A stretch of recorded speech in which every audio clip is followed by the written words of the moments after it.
Hello, my name is Nate Wisan, and this is my final project for CSCIE E59. The title is Using World's Database for Travel Blogging. The concept of this project is, or the idea behind it, is that a travel blogger needing to write new content for their articles downloads this database and writes some unique queries in order to pull unique information to then write articles about. For this project, I used MySQL Workbench, as well as the AWS Linux command line. In order to import the file, I first downloaded the file from MySQL's website and then uploaded it into AWS Linux using the MySQL Workbench. I then ran some queries within the Linux command line in AWS to identify what the tables were within this data set. So you can see the first one is named city. The second of three tables is identified as country.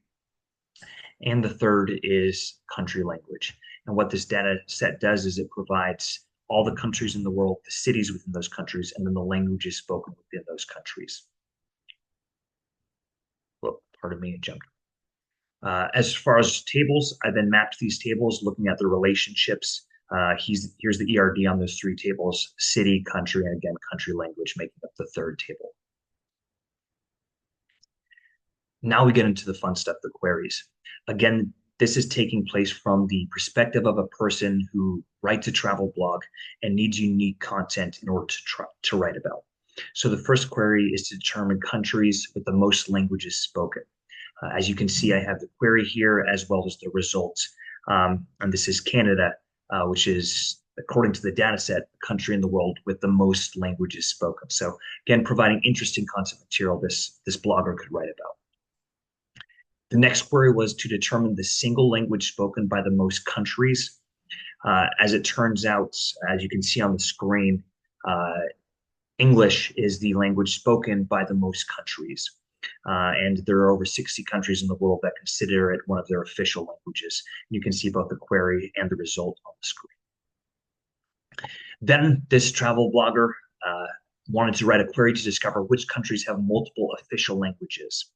And as you can see on the screen, here's the query as well as the results.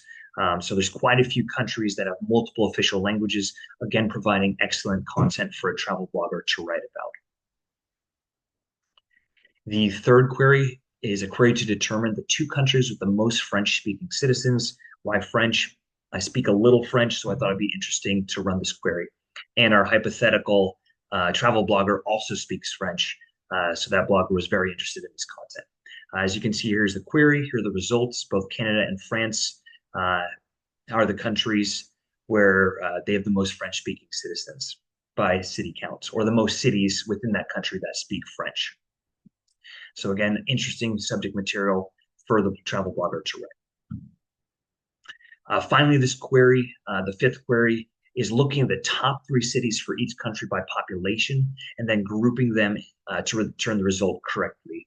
I want to get a little bit more complex into this final query, and here it is. Basically, it looks at in the world which cities have the largest populations, and then grouping them, and our results turn out it's India with Mumbai. I won't go through all the details, but you can see the query and the results on the screen.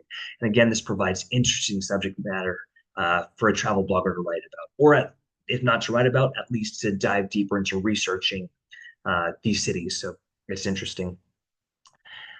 So for the wrap up, this project is all about how would a person in the travel blogging industry write unique queries in order to determine some pretty interesting information that they could then turn into interesting articles for their business or their blog. And that's my project. My name is Nathaniel Wisan. And again, thank you for taking the time to share this project with me.